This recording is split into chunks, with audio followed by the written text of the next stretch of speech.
So apparently Diablo 4 has had like one of the most disastrous patches of all time. They have these, I've seen these pictures of they put up like pictures from dev streams like before Diablo launched, and look at the developers, look how happy they are. They're so full of wonder and joy and excitement about the launch of their game. And then there's like a picture from the latest dev stream where like all of them like actually look like they just want to curl up in bed and like bury their heads in pillows and like cry for a bit. Because they're unhappy with their own patch, or because of the reaction to it? Because of the reaction to it. Okay. So they've done like a huge like nerf across the board of like everything in the game, which is weird, like because we're not that far away from the launch of the game, right? Wasn't it launched in June?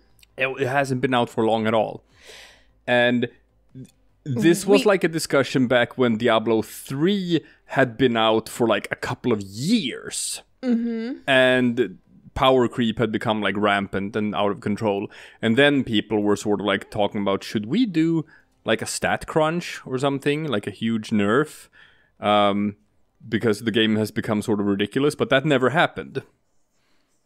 I'm a bit surprised that they never did it for Diablo 3 and that they did it so fast with Diablo 4. Because everyone knows how much players love nerfs. Yeah, I know. Like, nerfs is a point of contention for me. I know. Talked about that in other videos. I talked about that in like Warframe videos. I've tried to explain to people that there's nothing functionally different about a nerf and a buff, and they don't understand what I mean when I say that. But it's like, if all you're doing is just changing a number on the screen, but you're not actually sort of like changing how something mechanically works, then it doesn't matter if you raise one number or lower one number. It's just... I mean, not for you, maybe. There are people who just get genuine enjoyment out of huge numbers. I know, big number. And for that kind of player, I think a nerf is like, like it's... I want my number to go up. If all of this was just displayed, you know, in percentages, right? Yeah. It's like you took that much percentage of the boss's health bar down, then nothing would change. No. Because like as soon as they start, you know, buffing, like that's what they do, right? This power creep, or where your numbers just get bigger and bigger, but the health bars just get bigger and bigger. Yeah, and that's what they do. They like in Diablo 3, they're like, oh, here's a new set. A new item set. If you have the entire item set, the set bonus is that this skill does plus 20,000% damage. I'm not even joking. Like, that's not hyperbole. That's what it was like in Diablo 3. It was like set bonus plus 20,000% damage. And then it's like, well, how do you balance that? Well, we introduce a slider for difficulty, which is basically just enemies get bigger number on their health bar. So you can now set the slider up to, now you're fighting against level 300 enemies. And functionally, nothing would have been different if you have just like removed, instead of getting plus 200,000% damage, you get plus 200% damage. Yeah. And instead of fighting against level 10,000 enemies, you fight against level 10 enemies. Same thing. Like, nothing is mechanically different about your gameplay experience. It's just big number. But you feel better because you beat a level 10,000 enemy. But it is big number, and that's all it is. And I guess with Diablo, I mean, didn't they do that in World of Warcraft? Didn't they do a stat crunch at some point? I don't know. I don't think I was there for that anymore. Like, you have to remember, I stopped playing a long time ago. No, I think at some point they did a stat crunch where they literally just like removed 3 zeros from every number. Because, you know, what's the point? The only thing that this power inflation does is it just creates a bigger divide between low-level content and high-level content. So that, like, as a new player, you can't play together with veterans. You get the feeling that there's this chasm between them, which also gives a sense of satisfaction, I guess, to the people who have put in the hours. And I mean, it's historically, right? Very, very historically in World of Warcraft, you can super feel this power creep with every expansion, because it's like, I played vanilla, I did the dungeons, you have all of the, what is it, not epic, I don't know, like the purple gear. That's epic, yeah. If No. Because I assume that World of Warcraft and Hearthstone use like the same nomenclature. There's something in between, I think. But anyway, it's rare, epic, legendary. You have your purple gear, right? Gear. From your 40-person raids, and you put all of that time in, and then the max level is 60, and then Burning Crusade comes out, and you just kill some pigs for a quest, and you get a green item that's just immediately better. Yeah. Right, as a quest reward. So, but that's still the good way of doing it. Making old content obsolete by giving everyone bigger stuff. That's still the benevolent way of doing it. Yes, but my point is that you just immediately have that thing of like bigger numbers, and then with every expansion, like that's how it happens, is what I'm saying. But here's the nefarious version of it, and this is why I stopped playing Neverwinter Online. That is a free-to-play MMO. I put in quite a lot of hours into that because I had fun with it, until I hit the level cap, and then you have your weeklies and your dailies and all of that. But say, I don't remember what the number was, but say it was like level 60 or something, I think. So the level cap is level 60, and then suddenly they start introducing level 70 gear, right? And level 70 dungeons.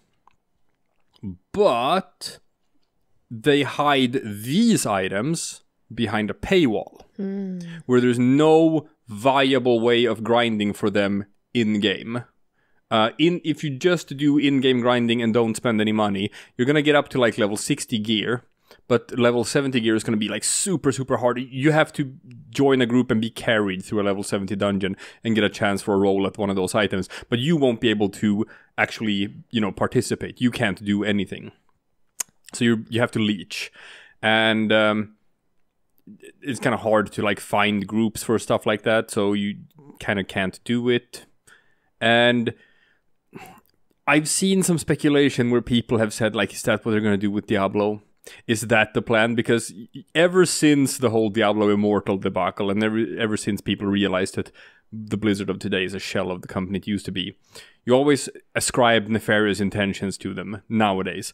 Whenever they do anything and you try to make sense of why they're doing it, you have to ask, like, what would an evil person do? Where's the money? Where's the money? Exactly. So here's what people are thinking. They're thinking they give people a certain amount of power so that you're used to it.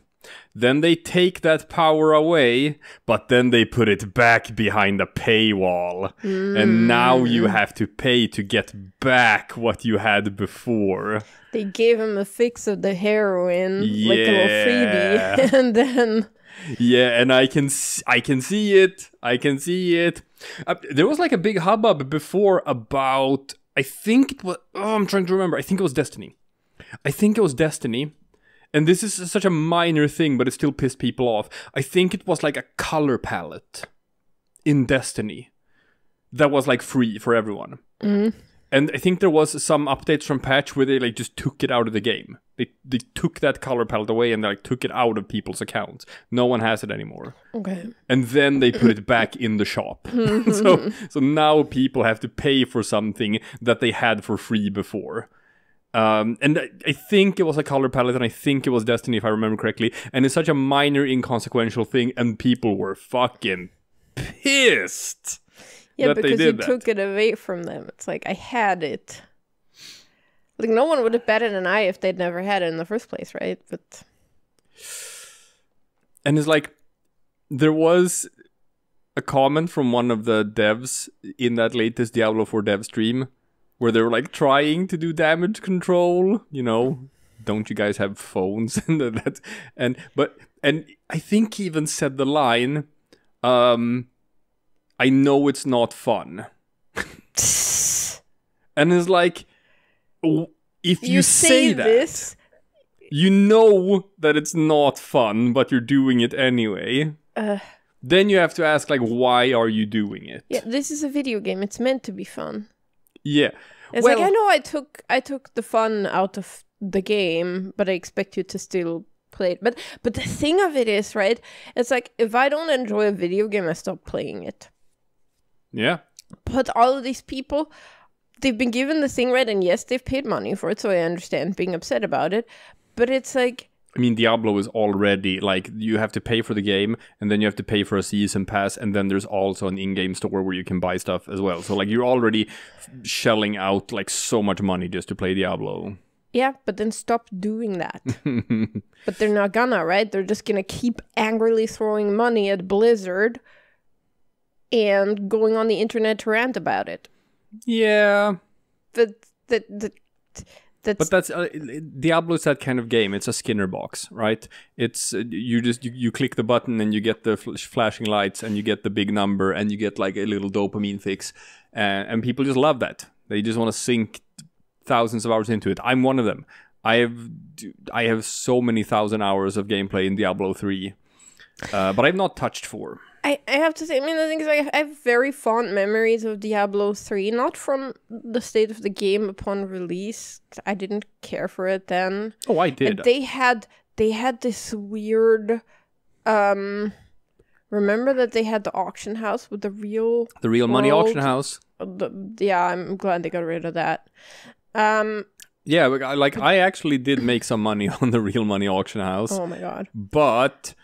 you stopped playing the game and you instead played the auction house. Exactly. You spent time like flipping items. Exactly. So and it's like I was just like I didn't know I signed up to the auction house simulator anyway. But I do have very fond memories of later Diablo 3 because we played it together. We weren't living together at the time. We were living in different countries. I was in Austria. You were in Sweden at the start of our relationship for the first 3 years or so, right? And we hung out in the evenings and we played Diablo 3 together. And that was fun. And we've yet to find a game that both of us enjoy that we can play together like that. Yeah. It's like, I know Diablo 4 is out there, but it's like, we're so disillusioned with Blizzard at this point. And... yeah, I don't want to.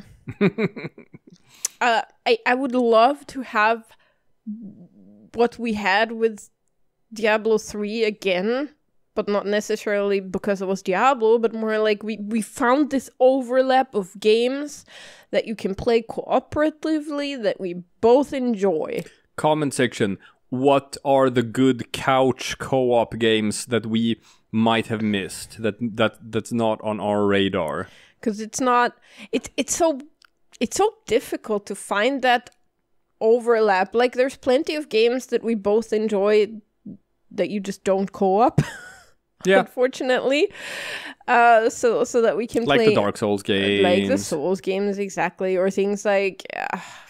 yeah, plenty of stuff that we play on the channel, right? It's like XCOM or something like that as well. But the amount of games that you can play together that we both enjoy to the same degree is very, very limited. Yeah, Anna's got her survival game stuff, but that's not really my cup of tea. I had fun with Subnautica, but generally... But that's not, again, it's got co-op. Survival elements too. No, but not co-op. No.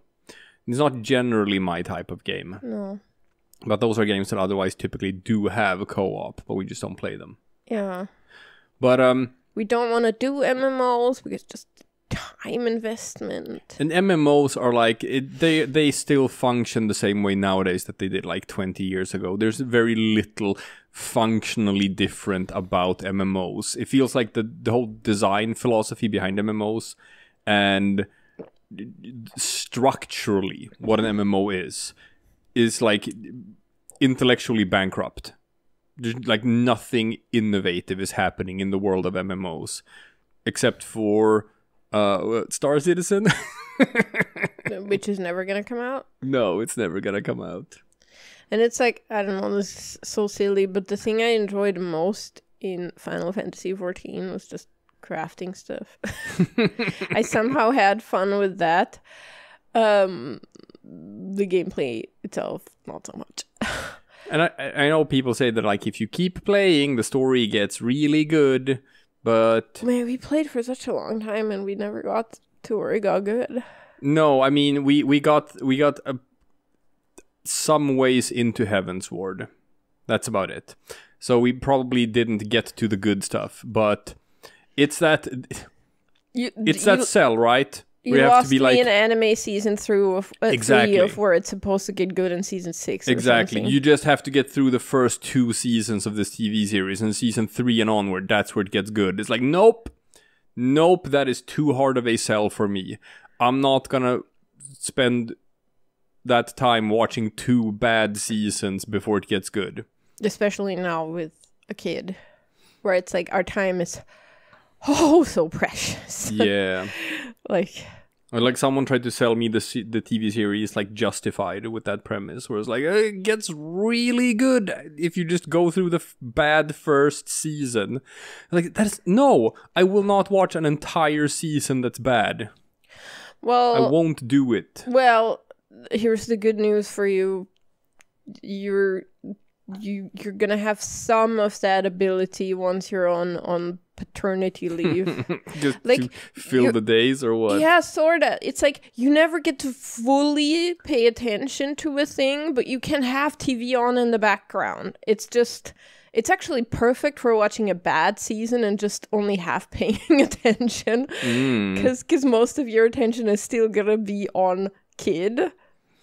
Yeah. But you can sorta do that. See, my plan was like a thumbnail of vodka or something. And then I can just... For you or her? Oh, for her. Oh my god. So I can just, record my Marvel Snap videos in peace. Yeah. Please do not send Child Protective Services. He is joking. Just or wanted am to I? Just wanted to make sure, in case there is a listener who does not understand, we do not give alcohol to our child. I repeat, we do not give alcohol to our child. Ritalin, on the other hand. She is very high energy. However, I mean, the whole Ritalin thing is like, I don't think they do that anymore. This was just like pharma pushing that way too much. For undiagnosed ADHD or whatever? No, for misdiagnosed ADHD in our generation. They just threw that diagnosis around, and just every little boy with a little too much energy was just stuffed full of Ritalin. Man, it's they don't do that anymore, I think. Man, it kind of... I feel for that because, like, I've seen documentaries about that. People who are like, what's their adult life now? People who were, like, misdiagnosed with ADHD as kids, and then they live with that diagnosis for the rest of their life because it's, like, super hard to get that changed. No one is ever going to admit that, like, oh, the diagnosis was wrong. At best, you can get a new diagnosis where people are like, you no longer have ADHD. But, yeah, there's a bunch of stuff you can't do if you have that diagnosis. You can't become a pilot. You can't join the military. You can't become a skydiver. Yeah. And it's like, I think it also means that just your, in this case, I guess, mental health care for other things is just going to be permanently worse. Like, I have a chronic skin issue, right? I have, what's the correct English word? Atopic dermatitis. It's like an immune system disorder where it's like attacking your own skin. And sometimes I feel like I could go to the emergency room with, like, my left arm chopped off, bleeding everywhere, and they take a look at me and they're like, yeah, this is because of your atopic dermatitis. It's like anything you have, if you have, like, a condition that's, been diagnosed before, is, like, immediately put on that thing. And I think if you have that ADHD diagnosis, right, and misdiagnosis even, and then you'll go and you're like, I'm feeling depressed, I have this or that, and it's like everyone's just gonna put it down to that, and it's gonna take a lot of fighting for someone to actually step back and look at these symptoms that you have in isolation and be like, oh, actually you are depressed. You know what I mean? Yeah, I mean, I have a similar thing with some friends who are well, like, I'm not sure if it's similar, but it was people who were like big and muscly and fit and whatever, and they have suspected for a long time that they have some sort of testosterone deficiency, which is like a cause of depression and other stuff. But so they've gotten their physiques in spite of the testosterone deficiency, not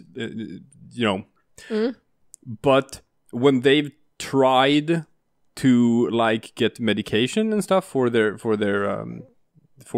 issue, basically just laughed out of the room by doctors who are like, oh, you're just trying to trick me into prescribing testosterone so that you can become even bigger and musclier. That's what this is about. You just want legal steroids, you bodybuilder, you.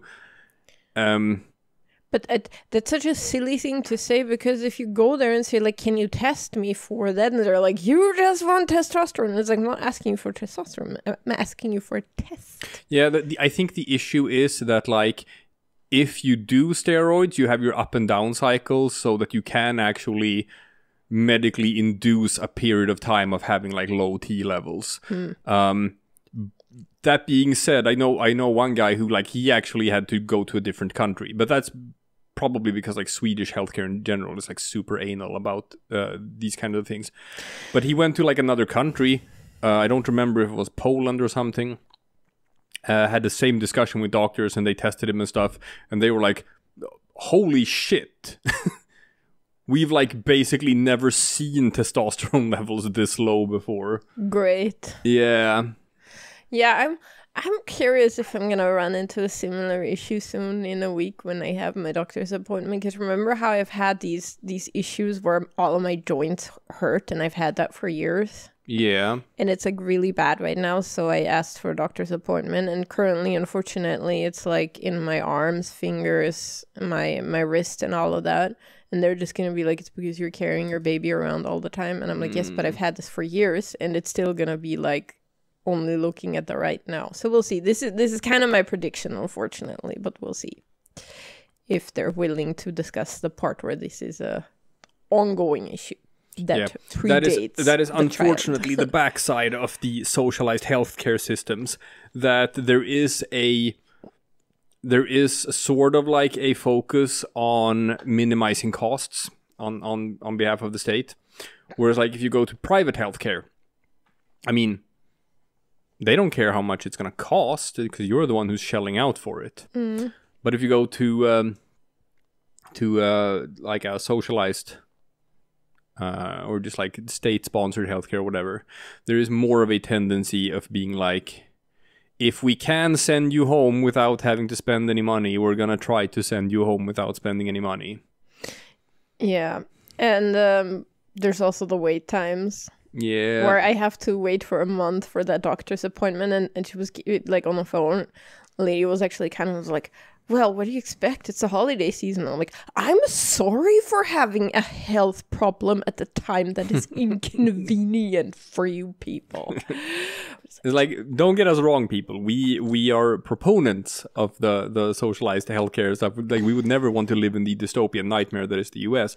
We're still being realists about it, and there's drawbacks to every system. It's just, my point is, I come from a country that also has a socialized healthcare system, but you still have the option of like Sweden just takes it a bit too far, I think. Like in Austria, I could always choose to go to a different doctor. Here, it's just I have this assigned healthcare center that's responsible for me, and I just have to live with that. And the fact that I cannot myself, like, that is the worst thing for me, that healthcare center has to be the one that books an appointment for me with a specialist. And I have a diagnosed skin condition. We moved, so my old dermatologist is no longer responsible for me. And I was like, I I have like really bad breakout now and I need cortisone. I'm out of cortisone, but a doctor needs to prescribe that to me. I can't get that over the counter. And they're like, yeah, see you in a month. And I'm like, it's really bad now. And it's like, that's really your problem.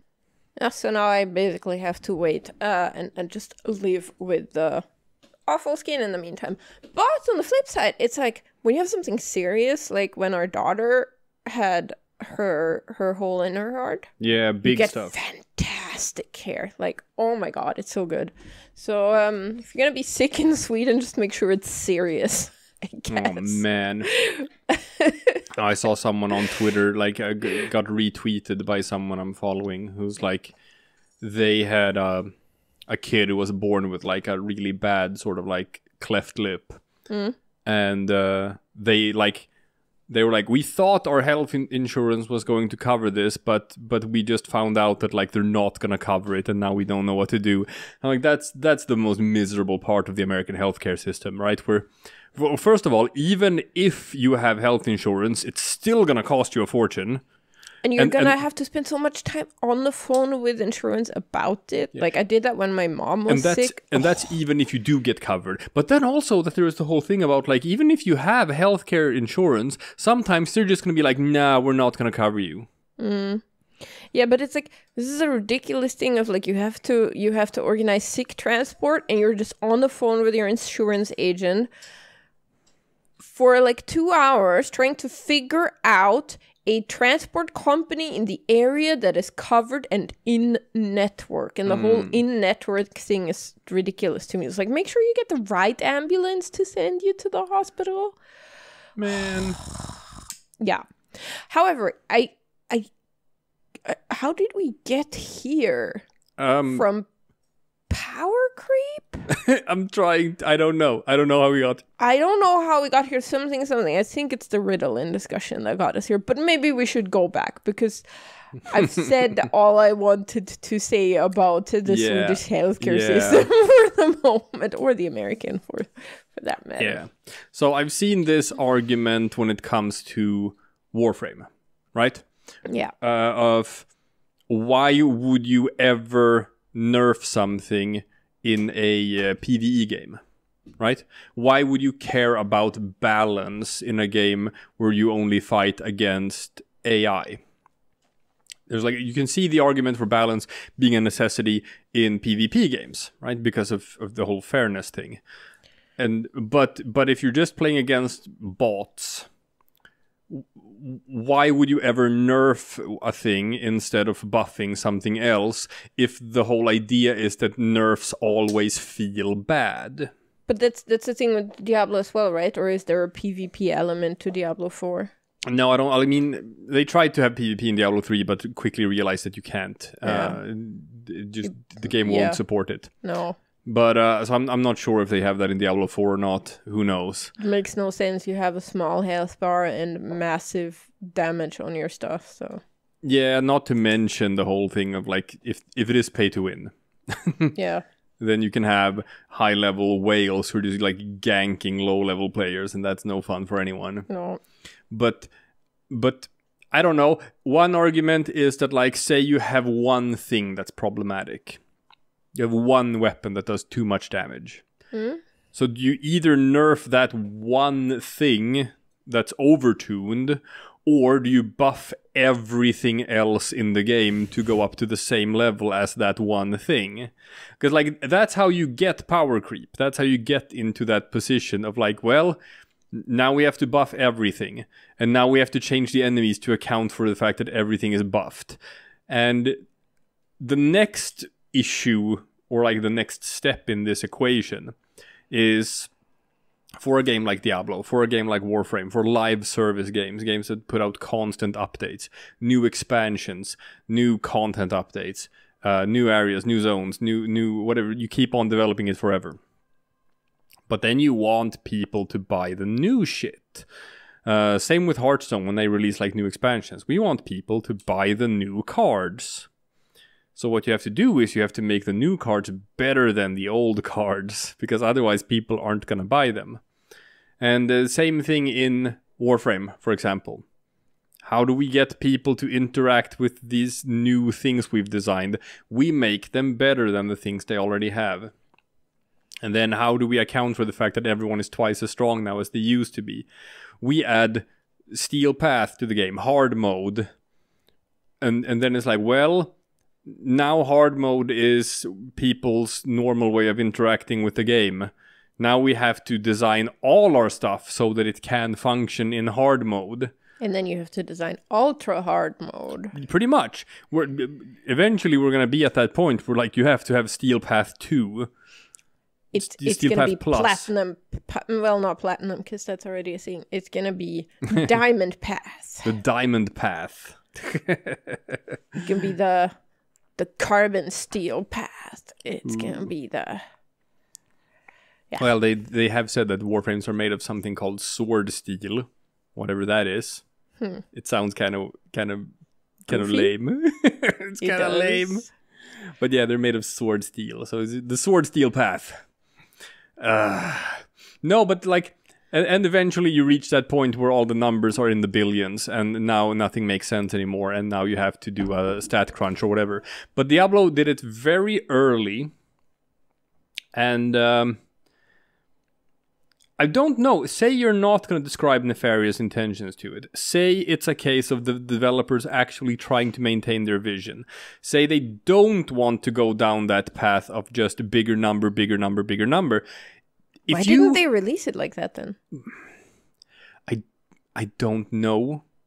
I don't know why you would release it like that. Get people initially hyped, what do I know?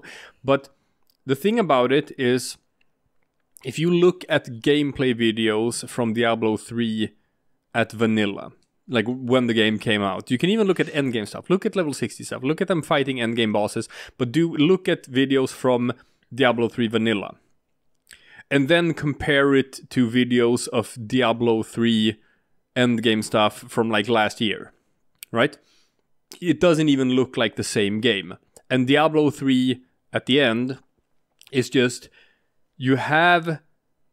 They increased monster density so much that on any given moment you have like 300 enemies on the screen at the same time. You can't. It looks like those zombie survivor things where you're just like running around, or like Vampire Survivor, where these mobile games where just floods of enemies from every direction, and it's like a sort of like an auto battler thing.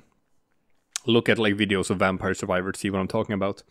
But it looks like that. The entire screen is every square inch of the screen is covered in enemies. The density is that dumb. And you have a character who's just standing in the middle of that big group of enemies, clicking through all of their skills on some sort of rotation. So you're just spamming the 1, 2, 3, 4 buttons. And you have explosions and visual effects popping off everywhere on the screen. You cannot see what is happening. You cannot even see your own character. You just see these epilepsy-inducing flashing white lights and just effects everywhere. And you can hear like a graphics card like screaming somewhere in the background. And I'm like, what even is this? At this point. But I have to say, I had that same issue with Warframe because there's also way too many floating numbers on the screen. I wish I could just turn them off. Oh yeah, Warframe with the visual effects and the enemy density and all of that. There's all of the blinking lights, and I'm just like, I already have issues visually with things. But that's what they did in Steel Path. They just increase enemy density, so there's more enemies in every room, and bigger number, bigger explosions, Skinner box. Ooh, I get to see number go up and feel good about number go up. And I see many number. It's not actually increased difficulty. It's just number go up. And it's like, I always wonder what the point of showing the number is if there's way too many numbers on the screen for you to read any of them. Oh, no, you can't. You can't. There's constantly, like, the screen is just covered in numbers. Or if you play Vauban, just a huge white, bright light that you can't see anything out of. Yeah, no, and that's a problem. And it's like, I've been advocating for that I think Warframe, like, desperately should slow down. Grind to a fucking halt. Make just take away like 90% of our power and it would be a better game. And people are like, no, now this is what Warframe has become. This is the Warframe I know now. Now Warframe, I don't care what it used to be. I don't care what it once was. Now it's a horde shooter. Now it's Dynasty Warriors. And now this is what I want Warframe to be. I want to have a mindless game where I can just click on the button and I get to see the big numbers fill the screen and I get to see everything in the room explode, and then I get to walk to the next room and click the button and everything explodes. Don't want difficulty, don't want challenge, don't want to even be able to see what is happening on the screen. I just want to click on the button and get my fucking big number. Okay, but if that's what the majority of the players want, I mean, I think it's okay to give it to them.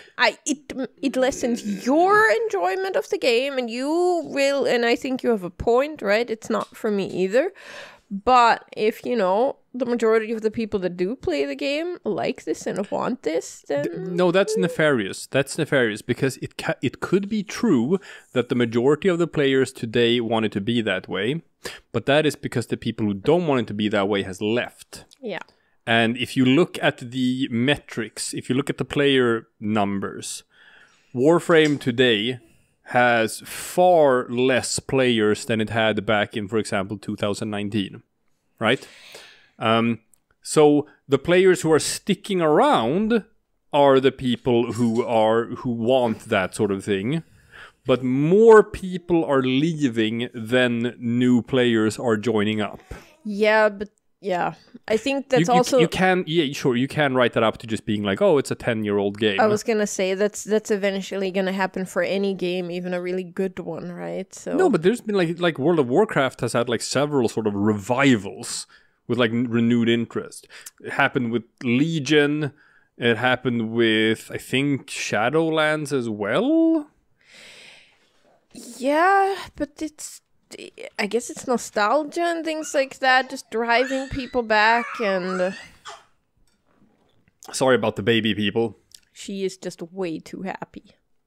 So I'm pulling up the Steam charts for Warframe, and you can tell that it actually had like a very long climb. It had increased numbers every month, increase, until about November 2018. That was like the peak.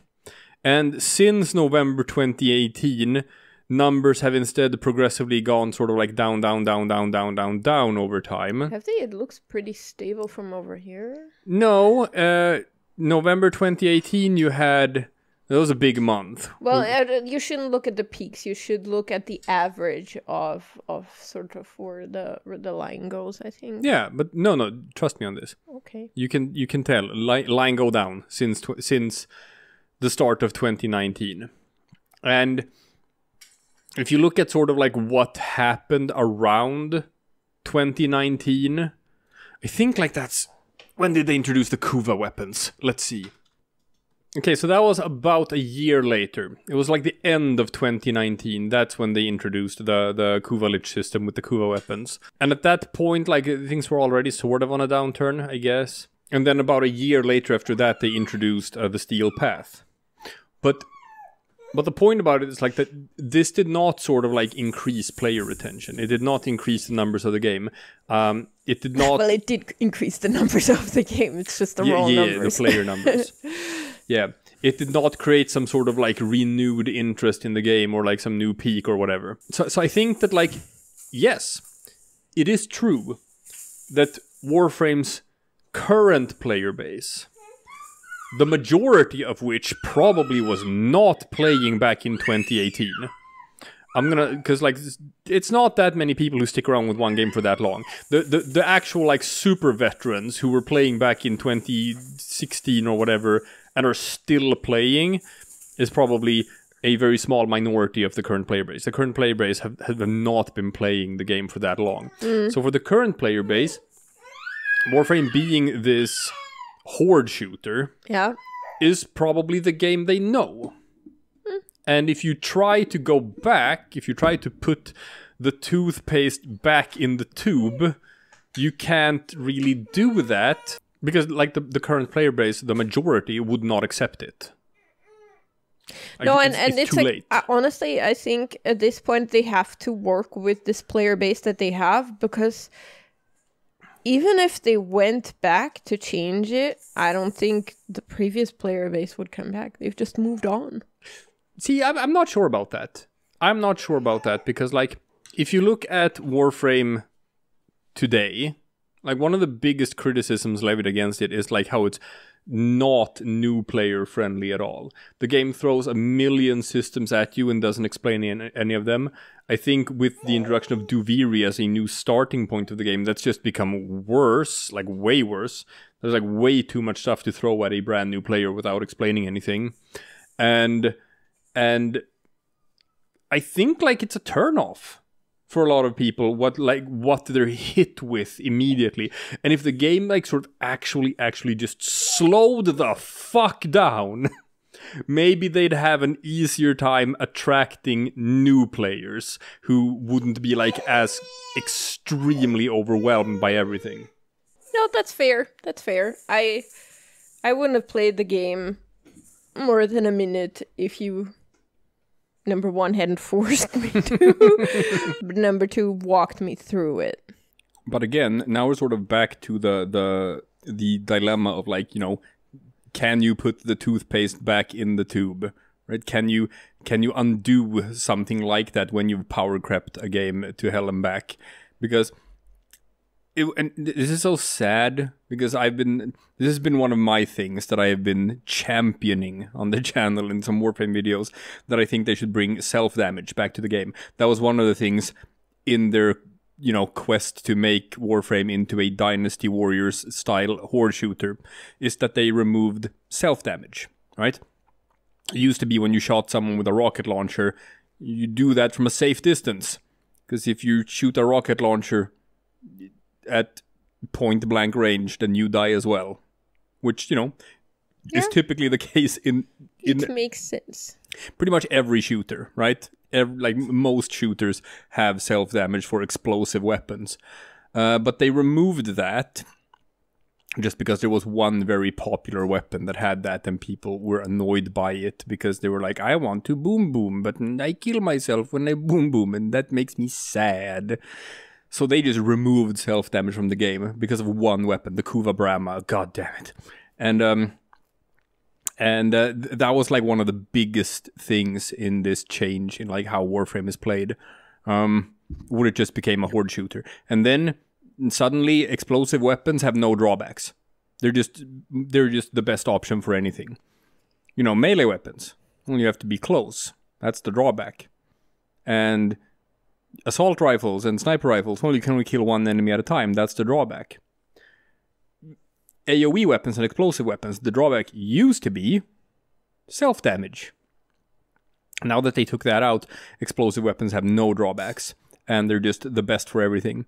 But then it's like, well, now people want their exploding weapons, but man, they want that to feel satisfying. So what do? We gotta increase enemy density, put more enemies in every room so that you can really explode to your heart's content. Now, to be fair to these people, I enjoy exploding a large group of enemies because it feels satisfying, but I understand your argument. It does feel satisfying, and that was a thing in Diablo 3 as well, where it's like, yeah, it does. It ticks the box. It's the little serotonin injection in your brain. When you were in those seasons where they had sets that buff the monk when you have all of the hands over the enemies and then they go... Oh, the 7-sided strike where you just click a button and you explode everything on the entire map? Well, not the 7-sided strike. I mean, when you put like the debuff on them, the hand, and then when it dies, it applies this to others, and then... Oh, yeah. Then you just chain it. I forgot what it was called. The bells, I think. Bells monk, was it? No, the bells was like a dong dong dong where you just summon the bell from the sky and it's maxed down. And man, I don't remember what it was called. But either way, the exploding palm, maybe? Exploding palm. Yeah. That explains why I have hands in my head. Yes, exploding palm. That's what it was. Yeah, that was satisfying. It was satisfying. It was. I remember how upset I used to get when I finally go and I've kited myself like a nice huge group and I've put all the palms on there, and then some other jackass from the group just comes in there and does his thing, whatever it is. And I'm like, go do your own work, man. I'm not your fucking shepherd. Anyway, sorry. That's fine, but like Diablo is Diablo, right? And it's always been Diablo, even if they increase monster density and even if they do these wacky damage numbers and whatever, the gameplay is what it is, and it's pretty much what it always has been. Diablo has never been a mechanically complicated game. But Warframe used to be slower. It used to be markedly slower. Less enemies, less power in your weapons. So like every encounter took longer. It's like, imagine, again, I know, Dark Souls and Dynasty Warriors, the only two games that exist. We've talked about that.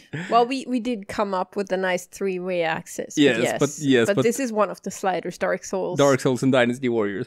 Imagine you have a game that is Dark Souls, and then over time they change it so that instead now it plays like Dynasty Warriors. The people who originally played the game because they were drawn to it because it was like a Dark Souls style game, they're probably not going to enjoy it as much if it becomes a Dynasty Warriors game. And I think that's what we've seen with Warframe, that a lot of people, like over the years as they've made these changes and turned it into more of a horde shooter, I think a lot of the old players have left it because of that. Like, not just because it's an old game and they've been playing it for so long. I think the changes to how the game plays has made some people leave. And I think the current form of the game like is actually like less interesting as a result. You get that short-term satisfaction of the Skinner box, but I think it shows in the player numbers. Whereas like back when Warframe was a more popular game, it was slower. We didn't have these power levels. We didn't have these big exploding weapons. We didn't have like there were AoE builds back then too. You had room clearing melee builds. You had Ember with World on Fire and all of that jazz. I know about all of that, but like in general, now everything is just big explosions. That's like that what the game is. And I think it has made Warframe a less popular game. Yeah. Like I said, my thing is number one, the traversal is difficult on my digestive system. But also there's just so much going on and it's just overwhelming. There's so many floating numbers, so much. I can never pay attention to what's actually happening. Yeah, no, but that's fair. Like, that's a fair criticism of the game. But oh yeah. So when the old dev team left to start work on a new game on Soulframe, and parts remained with Rebecca Ford and Pablo and like a new dev team and whatever, new vision, they were talking about bringing self-damage back.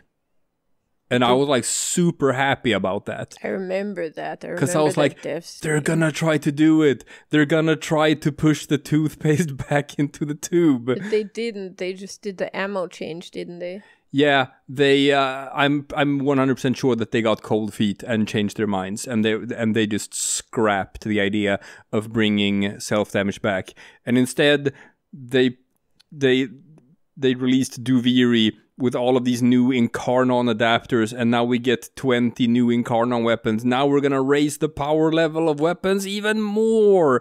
Now we're gonna turn everything into a big exploding weapon, and ooh, more enemy density, bigger numbers. And I'm like, oh, for fuck's sake. No! You were gonna push the toothpaste back into the tube. You were the chosen ones. You were the ones who were going to bring balance to Warframe, not power creep it even harder. But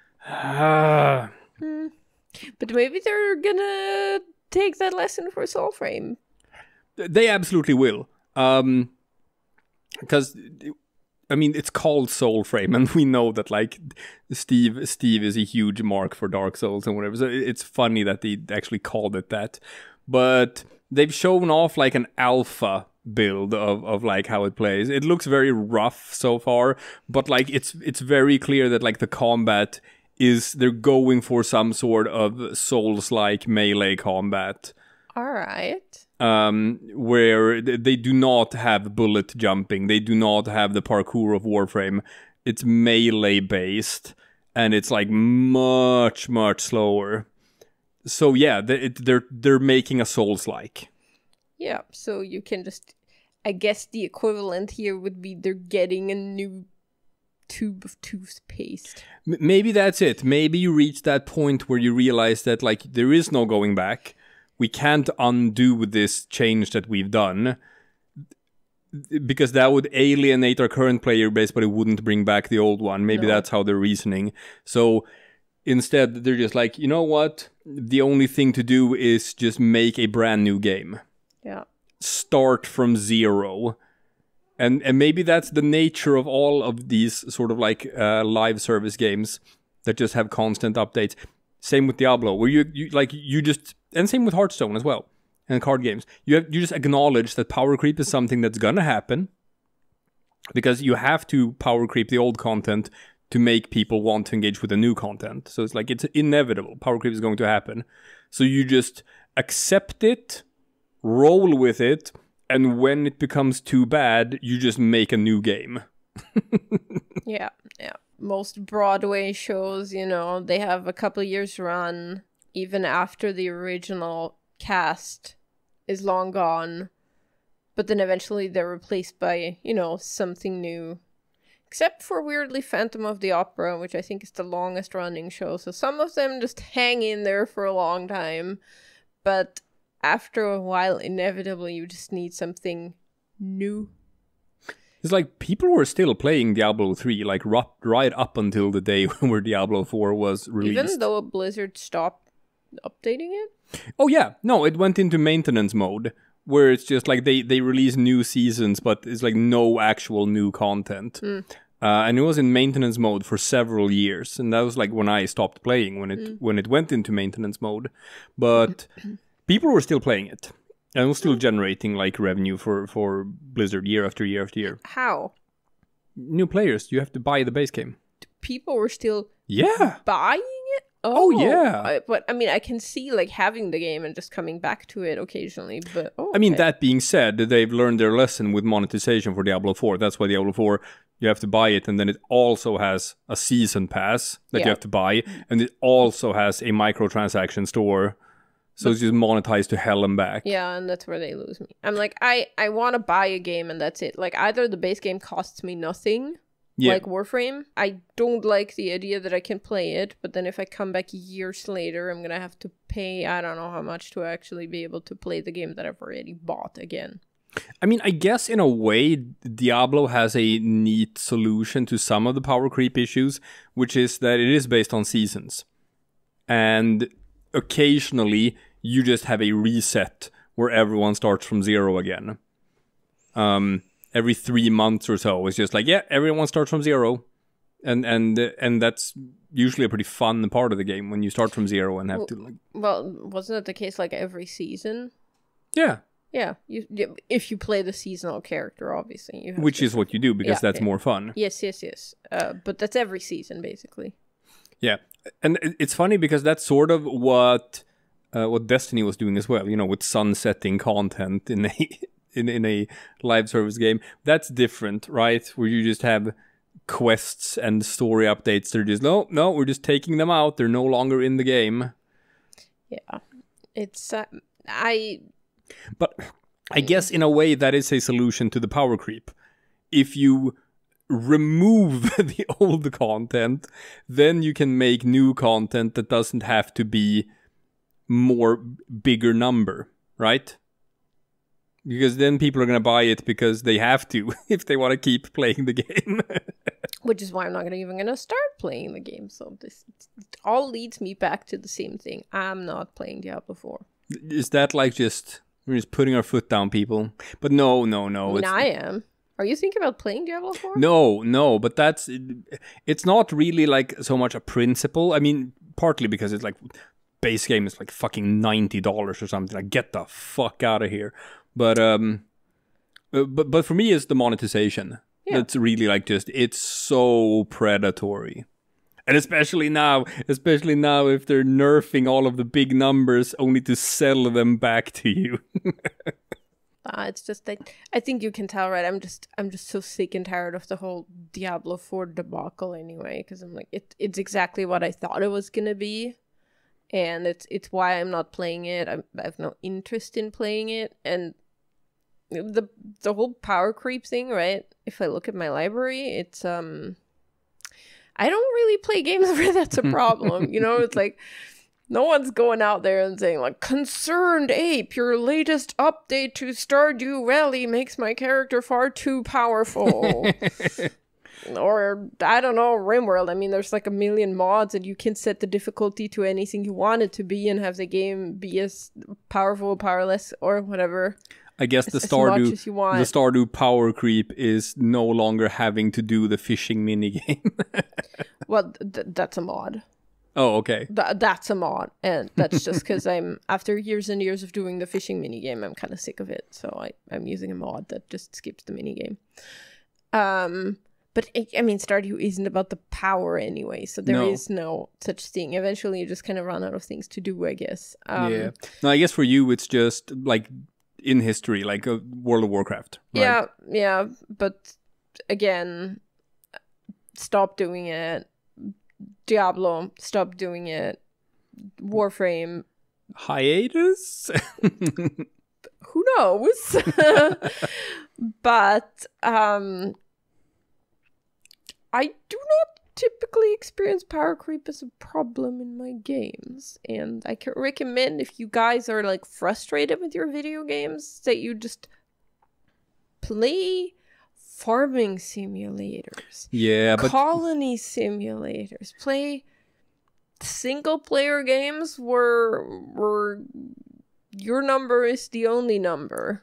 And it doesn't have to be bizarre. Yeah, no, but that's the issue, right? People stick to their favorites. It's like our channel where we play other games and we're like, hey, people, wanna check out some videos about some other games? And people are like, nah, man, I only care about Warframe. That's literally the only game I care about. Like, god damn it. Yeah. No, I have such trouble, like, even being upset about that, because you and I are the same way in the content that we consume, right? Well, occasionally I dabble in the odd new game. Yeah, I mean, yeah. In video games, sure, but I'm thinking about, like... Just started playing Far Cry 6, not on the channel, just playing it, because it was 75% off on Steam, and I'm like... But you've played... I'm like, I'll play a Far Cry game for 75% off. Yeah, but is that even trying a new thing? It's like, it looks exactly like all the other Fallouts, I said, Far Cry's to me, so... Yeah, Far Cry is Far Cry. You know exactly what you're getting. It's also like the Skinner box. It's also the click a button to get a satisfying thing. There is something satisfying about the Far Cry experience for a while, where you just get to do some Far Crying, and then it's like, now I'm done with that for a couple of years. Yeah. In a couple of years, I'm going to want to do some more Far Crying. Probably not enough to finish the game. Maybe 25 hours or so of Far Crying until it's like, yep, now I'm done again. No. So that's not exactly new either. And I say this from I've never actually played a Far Cry game, but I've watched you play Far Cry games. And so now I feel like, this again? So it's just like, I hear in my head when I see it, kind of the whole, I got you, babe. Like from Groundhog Day, he wakes up and it starts playing I Got You, Babe. It's sort of what goes off in my head. Yeah. No, it's that is what it is. So I and it's I have my own, Anna crack that's like these kinds of games that I mentioned before, and when it comes to I still think you should try Shadow of Mordor / Shadow of War, despite Xenogellion being a weirdo who thinks that those games are bad. He thinks the Nemesis system is bad, and it's like for the rest of the world, for like 99.99% of the world's population, the Nemesis system is the actual selling point of that game. He thinks that's the bad thing about it, but yeah, I recall. Yeah, he's just wrong. He's just straight up wrong about that. I think I have the game because I bought it on sale at some point. I mean, it's an action game. It plays like the Arkham games, which for you the closest, like, it plays a bit like Nier Automata, I guess, in the combat, but it's Lord of the Rings, and you love Lord of the Rings, and it's got funny orc politics. Yeah, but I specifically love Lord of the Rings. And all of the other stuff they've put out, like The Hobbit was awful. The Hobbit was awful, yeah. And the Rings of Power looked so bad in the trailers to me that I don't even want to see it. I know. There's been a lot of misses when it comes to side content in the Lord of the Rings universe. I love specifically Peter Jackson's extended version of Lord of the Rings, The Fellowship of the Ring, The Two Tower, and The Return of the King. That's it. That's it. Not even part 1 of The Hobbit, even though that's the least bad one. I enjoy parts of it. I enjoy Bilbo. I don't enjoy the stupid CGI orc as the antagonist, because he's so obviously CGI. I enjoy Bilbo. I think he did, what's his name? Well, yeah, he was in that movie. Yeah, I know. Martin Freeman. He did a fantastic job. He did but he was in that Bilbo. movie. He wasn't in the second and third movies. I kind of enjoyed Thorin as well. Yes. I think Richard Armitage did a good job on Thorin. I think they completely flanderized all of the other dwarves. Yes. Except for Keely and Feely, who they did sexy Flanderization off, I suppose. Sexy Flanderization. It's like stupid sexy Flanders. So I mean, the thing is, like, they're supposed to be silly, but I guess not that stupid silly. And also, hot take here, Ian McKellen was phoning it in. Somewhat. But yeah, all right, that's his right, you know. That is his right. Yeah. And I did hear, you know, I know that he already didn't have the greatest time doing all of the green screen for he Lord hated of the Rings. He hated it, so then they're like, now you gotta do it again, only more so. It's like, all right. Yeah, apparently he had like a breakdown on set and like crying. And being like, you know, this isn't what I became. Yeah, this isn't what I became an actor for. Yeah, and then they were like, "Hey, I want to do it again," or more like, "You gotta do it again." Only now, I don't think you're gonna see a single set. So it's like, oh wow, okay, yeah. Are you looking forward to Warner Brothers remaking the movie trilogy? No, I hated everything. Because you know that's happening, right? Yes, I know. I'm trying to forget. It's not even a rumor. That's like in the production that they are remaking the trilogy. I am trying to forget that that's what they're doing. It's like if there ever was a movie trilogy that did not need a remake. This one is going to be so hated. It's going to be so hated and so panned, and I hope this backfires on them. I hope that I hope these movies flop. I hope people just don't go to see them. I don't think that's gonna happen because, you know, people are gonna be like, "Oh, Lord of the Rings, we're gonna see that." But well, I think maybe in this case, people will acknowledge what a cynical cash grab it is. Same way how the Flash movie was like tanked, which is just the whole thing of Ezra Miller and Warner Brothers sticking with him and still putting out this movie, and the moviegoers, the audience, just rejecting it and just refusing to see the movie. So that bombed. That's like one of the worst performing movies of all time in the DCU. It's been a huge money loser for them. Apparently they lost more money on this movie than if they hadn't released it at all. Releasing it cost them more money than they got back from the moviegoers. So maybe maybe we'll get the same, and moviegoers just reject this new trilogy. Yeah, I hope they do. You just made me so sad. I'm. Why did you have to remind me that they're remaking some of my favorite entertainment of all time? Like, look, I'm not gonna pretend there's some high art shit or something, right? But it's just feel good. What was that? You know what's really great about Lord of the Rings? I read someone write that somewhere why so many women sort of like it's because the good guys are good guys. Yeah. It is so comforting. There's no weird like backstabbing or anything. Sure, there's some conflict with Boromir. Anti-heroes. But Boromir isn't the bad guy, right? No. He is just... He doesn't understand just how bad this ring is, and he's just desperate. But there's... He's still a heroic figure. Yes, and that is so very, very comforting. That's the word. No, in the remake, they're gonna have Frodo say the F word, and Boromir is gonna kick a child.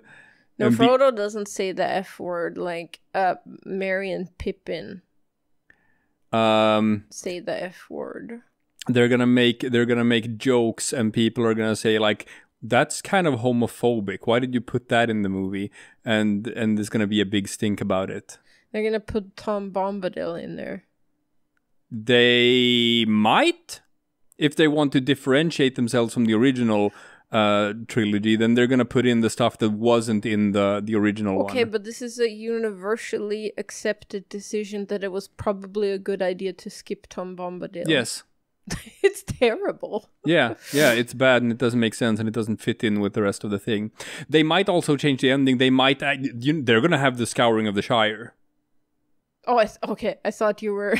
No, but like they're gonna include the whole epilogue of the Hobbits returning to the Shire, and Saruman has taken over. I also agree with skipping that. I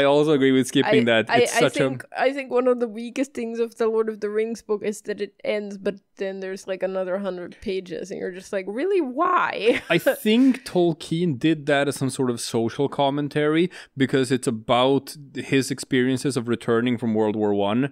And the whole thing about, I don't know, the war never leaves you. It's like, I get that, but it's just it drags. Oh yeah, absolutely. It shouldn't have been in there. And it's such a weird end to the story also for Saruman. It's like, why is he even going there? It makes no sense. They wanted to show sort of just the changes to the characters, like how they have grown up. That like the Hobbits, like, look at what they're like now compared to what they were like at the beginning when they first set off. But it's just kind of weird with this being Saruman and all of that. But yeah, I think what they're definitely gonna do is what I think they already did with the show, right? Is they're gonna diversify the cast. Yeah. Which is fine, because that's just going with the times. Like that's a given, I think, nowadays. Oh no, people are gonna make a stink about that, just like they did with like the Barbie movie. We're like, oh man, there's like there's like Twitter, conservative Twitter. I saw someone write about that. So they put out the movie about the making of the atom bomb, and they also put out a movie about a Barbie doll. Which of these movies has sparked the most, like, political outrage? Take a fucking guess. They're upset that the Barbie cast is diverse? They are upset. Ben Shapiro put out a 40-minute-long YouTube video. They are upset that Hollywood turned Barbie into woke leftism. We, who have cherished Barbie for all of these years... We cannot stand for how they are turning our childhood heroes Number one. Mm-hmm. I can see how Ben Shapiro plays with Barbies. Number two. Yeah. Ben. I heard that Oppenheimer was actually a movie with a very long runtime, and I just don't think he has enough of an attention span to watch all of Oppenheimer. So of course he's gonna watch Barbie. Shots fired. You know what? But you know what's gonna happen now. Ben is gonna want to debate you. That's what happens. Yeah, and whenever if you say his name 3 times, he shows up to debate you in the mirror. Oh my god. Yeah. No. I think is that the title of the podcast?